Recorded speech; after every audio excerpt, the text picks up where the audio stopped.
Hey, what's going on, everybody? Welcome back. In this video, we are looking at the NBA slate for Tuesday. Only a 4-gamer tonight. Should be a pretty relaxing type of slate. Yesterday's slate was rough. I went with a lot of the Magic players after we got that news that no Cole Anthony or Gary Harris. Thought there was a lot of value on the team. They ended up getting blown out, but I don't even know what the final score was because I didn't stop paying attention until after halftime when they were down by like 30 plus or maybe 40. But move on to tonight's slate. This one looks a little bit better. Hopefully the games stay closer. So let's get started. Looking at the point guard plays today, you have Luka at 11-7. He's priced up. He hasn't played the last couple of games. He did go through the scrimmage, so there's a likely shot that he returns today against the Clippers, which should be a pretty good game to watch.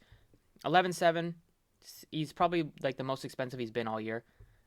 Porzingis has been playing really well. Nothing against his price tag, but I think I probably like Russell Westbrook for $1,200 cheaper.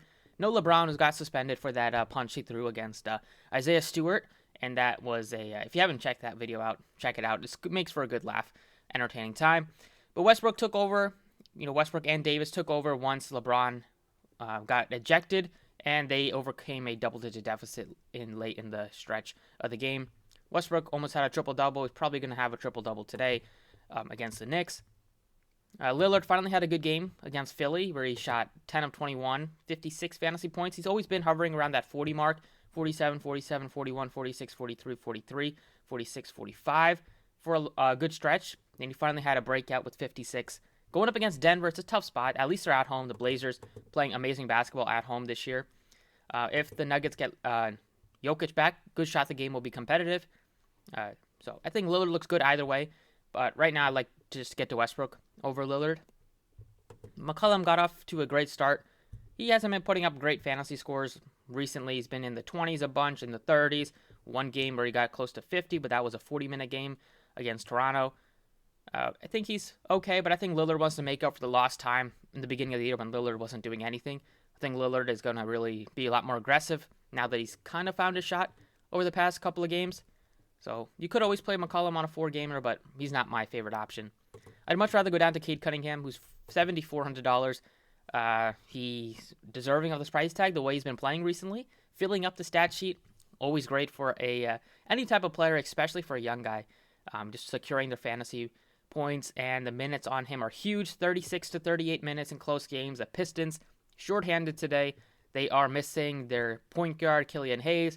Isaiah Stewart is suspended. They don't have their backup center, Kelly Olynyk, who's out for an extended period of time. So the Pistons, last game against the Lakers in a close game, we saw their starters play big minutes. Cade Cunningham was one of them, so I gotta like him at that price tag. Tyler Hero, 73. Don't have much interest. Him, Lowry, Butler, Bam. Now that they're all in, probably like Bam the most, and Butler, then probably Hero, then Lowry. But none of them are like must plays today. The Knicks, we could get some more value on the Knicks side with Derrick Rose questionable. If he's out, gets a nice bump for Kemba. You'll get a nice little bump for like Burks and for Quickly. And then for the Pistons value picks at the bottom, you have Corey Joseph and Frank Jackson. Jackson played 25 minutes off the bench. He put up 25 fantasy points. Joseph played way more minutes, took over the starting point guard duties. He didn't have a very good game for fantasy. 23 is fine, but he played 39 minutes. Normally, on the season, he's been like 0.7, I would say. Is that the math? Or a little less than 0.8, so probably like 0.7 fantasy points per minute. So he definitely was underwhelming in that game, but he did have 7 assists. He had the ball in his hands. Probably will take more than 4 shots if his shot is falling. It's at home against the Heat, so the fact that they're at home makes me feel a little bit better that they can keep the game close. And Joseph, if he's going to play close to 40 minutes, he's going to be able to hit value for us. At shooting guard, plug in Cade Cunningham right now. Will Barton looks good, but that is a night game, and you're going to have to wait and see if Jokic is out or not. If Jokic is playing, then 74 isn't the easiest price tag to pay for Barton. Brunson is 73. He's going to be a fade if Luka Doncic does return today, which it does look like he will. Well, maybe. At least he went through the scrimmage. I like Talen Horton-Tucker. He's 59. He should start in place of LeBron. He played 33 minutes. We saw what he did before LeBron came back, 52, 42, and 27. Since LeBron's been back, he put up 0 of 6, and then LeBron played the first half and a little bit of the third. He put up 21, but he played 33 minutes, so that's a good sign that he's going to get mid-30s, possibly higher 30s. in this one. Tim Hardaway's 58. Much rather get up to Taylor Horton Tucker. Bledsoe's kind of back to just being himself. Not really doing much over the past couple of games. Tough to pay. 55 for him and have a lot of confidence. I'd much rather go down to not Derrick Rose, but I'd probably go down here to like Fournier maybe as a GPP play. He's only 4K. If there is no Derrick Rose, maybe some extra minutes for a Fournier. He's been in the mid-20s, mid to high 20s. So gives you a low floor, but he does give you upside if he does start to hit some shots. And that's basically it. Small forward, Paul George is 10-3. He's fine. Nothing crazy stands out from the matchup against Dallas. They've been about mediocre this year, maybe a little bit below average defensively. Paul George been doing his thing for the most part. He hasn't had very many 60-point games. He's been mainly in the 40s and 50s, which at 10-3, if you're looking for that 6x, is a little bit underwhelming, but on short slates, raw points matter a little bit more, so dude like Paul George, I think he will probably outscore Butler, probably will outscore any other small forward, so raw points matter except for Luka. Saddiq Bey is 6K, should see heavy minutes today, played 34, was maybe in a little bit of foul trouble, but typically he's been playing in the 30s, so I wouldn't be surprised if he gets 36 to 38. Takes a lot of shots, 13 plus shots in most of these games. Not the best shooter, he's shooting below 40% overall, 30% from 3. But the minutes are there. The price tag isn't terrible. THT looks good at 59. I like Barrett a little bit today. Pulled down 15 rebounds last game. They don't have... they could go small maybe in this game a little bit just because they don't have... Taj Gibson is doubtful and then Mitchell Robinson is out. So not super small, but they could put Randall at the 5, have him defend AD. Then the Lakers go kind of small in the other 4 spots, and then the Knicks, they could play Barrett a little bit at power forward if they wanted to. He's been a bit disappointing this year. He got off to a great start, but some of these shooting games have been awful if you've been watching the games. 2 of 12, 4 of 13, 7 of 19, 4 of 13, 1 of 9.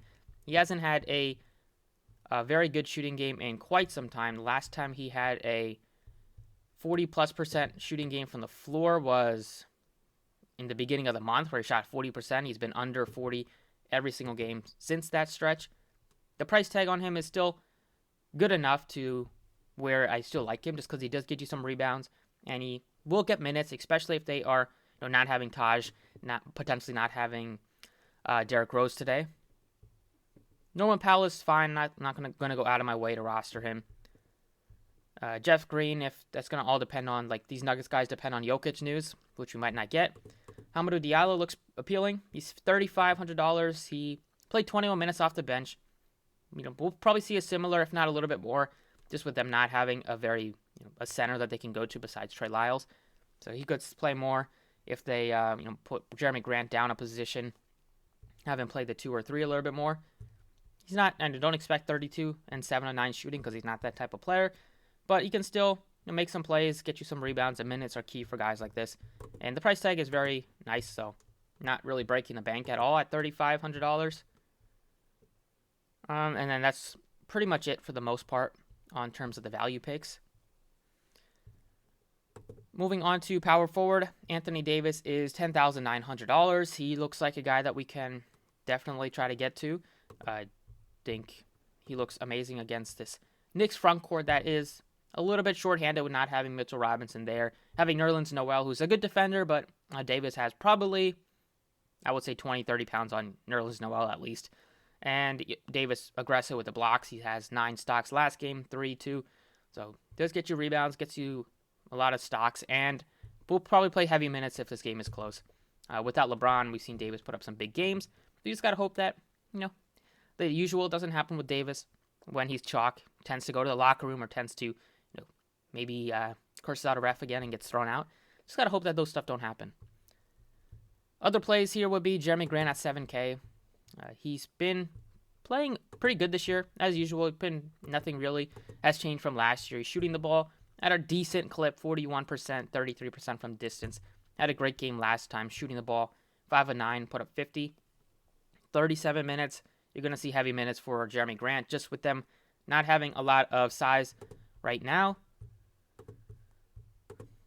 You can go up to Julius Randle at 10K. I probably like Paul George more than Randle, though. Just $300 isn't much of a difference. If Luka plays, 85 for Porzingis will be a bit tough to get to. So look at Jeremy Grant. If there's no Jokic, you can play Aaron Gordon. Sadiq Bey looks fine. And then at the bottom here, Robert Covington is only $3,800. Nice cheap price tag for Covington. He should probably be in like the mid 4K range. The minutes on him are down in some of these spots, but typically, even if he gets you like 25 to 29, he's been around like 0.7 fantasy points per minute, 0.66 or something like that. So 38, if he does give you like 25 to 30 minutes. He's also a guy that will most likely get more than 1 or 2 blocks or steals a game. And he does give you upside if he starts to hit some shots. But Larry Nance has been playing better, so that's why his minutes haven't been super high on Covington. Moving on to center, you can pay up for Jokic if he is in. He's probably going to be low owned if we don't get that news by 7 o'clock. Yusuf Nurkic, minutes have been down, but he's still very productive in the time that he does get. 37, 40 last couple of games. Going up against Denver front court. Last time he struggled against Jokic, but who knows, if it's not Jokic, he could have some success against that undersized front court. Could look to Nerlens Noel at 42, but might as well go all the way down here and plug in Trey Lyles at 3K, who should start at center today against the Heat. Wouldn't be surprised if Lyles gets you north of 25. Close to 30 minutes. It's basically Lyles and Garza are going to have to split some of the center minutes. Against Bam, they're going to have to go to those two guys. I don't see them trying to put Jeremy Grant at the 5 against Bam. And then we'll be able to probably pay up for like Russell Westbrook here as well. Wanted to get to both of these superstars, Westbrook and Davis, in the same lineup. Makes sense going up against the Knicks here. Those are going to carry a lot of the usage on the Lakers without LeBron, and the matchup isn't the best, but we have the Miami Heat, so that's a tough matchup. You have the Knicks, another tough matchup. Denver typically can play tough if Jokic is there, and then the last game is appealing, but the price tags aren't the best on both sides, especially if Luka returns. A lot of the Mavs guys are priced up because of that. And then last but not least, plug in Diallo. Think he's gonna get some good run off the bench. 35. It's cheap, gives you upside. A lot of these Pistons guys are pretty affordable. Besides like Cunningham and Jeremy Grant, as you would expect, but I like getting to Cunningham and then getting to some of these cheap wings like Joseph, Diallo. Lyles is kind of one of my favorites, just value picks at the bottom. Then you throw in Davis and Westbrook on the other side. You have $5,400 left to plug in a couple of mid-range guys, or maybe even try to spend up for a little bit more. But you have like Taylor Horton-Tucker in the mix. You have RJ Barrett in that range. And if you wanted to go down to the sub 4K, you still have like Covington as a good value pick. These green guys from the Nuggets, depending on Jokic, Fournier, maybe as a risky tournament option. Hartenstein looks decent as well, but they brought in Serge Ibaka, so his minutes might not be there. But that's it for the DraftKings side. Like the Pistons, which hopefully they don't turn into the Magic of yesterday, and then the Lakers look good just without LeBron. So that's it for DraftKings. Let's look over at FanDuel. All right, on FanDuel here, at point guard, Luka is much better priced if he does play. 10-7 looks appealing. I like Westbrook, even though he's 99. Just looks good without LeBron. Lillard at 88, still a nice price tag. I like Cade Cunningham at his price, 75. Kyle Lowry is cheap, 68. If you wanted to go there, you can go to Reggie Jackson. And then Kemba, if there's no Derrick Rose, looks fine at 5K, but looks a little bit better on DraftKings, but not too big of a difference. And then there is no Bones Highland, so that would be a little bit more minutes for Rivers, although he hasn't been doing much with those minutes. And then Joseph at the bottom, 41. Looks good just as a value pick. So right now, go with Corey Joseph, plug him in at 41. Shooting guard, plug in Cade Cunningham, 75. Get a couple of Pistons in there that I do like. You can only play Westbrook at point guard, so that is a little bit disappointing. But yeah, Paul George, really nicely priced, $9,200. Looks great. Compared to, typically he's over 10K, so we're getting a nice discount. He's $900 cheaper than Butler, so I'll be all over Paul George's price tag. On FanDuel, Barton looks good even if Jokic plays at only 65. You have Taylor Horton-Tucker looks good. Barrett, like him as well. Diallo is not a play on FanDuel at 55. He looks way better at 35 on DraftKings, so plug him in over there. And that's basically it. You have a bunch of guys. You could maybe look to Josh Jackson, but they haven't been very happy with him, so he's probably behind Diallo in the pecking order.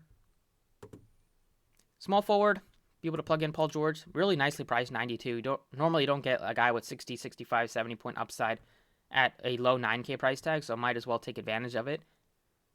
The Sadiq Bey, 57, nice option to plug in. Maybe they get Marcus Morris back. It's been a while, but he might probably be limited even if he does suit up. And that's almost it. I don't really see, Dozier maybe at 38, but that's pretty much the main guys to kind of consider. Power forward, Davis, top end, looks pretty good to get to. Julius Randle's only 84, so that looks nice, especially with them not having Taj Gibson. He'll probably get some backup center minutes as well, and that looks good just to get it some more rebounds, stuff like that. Bam, nicely priced. Jeremy Grant's in the mix as well, but pretty closely priced to like Julius Randle, Bam. You might as well try to get up to those guys instead. The value picks, Covington is 5K, don't have much interest there. Nance, don't have interest really there. Probably look at the price tag on Trey Lyles. He's 37. He looks like a good value pick if you need one. Over at center, we have Jokic, 11.3. If he does suit up, that's a great price tag. Nurkic, 68. Looks okay. I'm probably not going to try to get to him at that price tag. We could play Davis at center and then be able to plug in like Trey Lyles as a value pick. So see if Davis is center eligible. Hopefully he is. Yeah, he is. So we can plug in Davis here.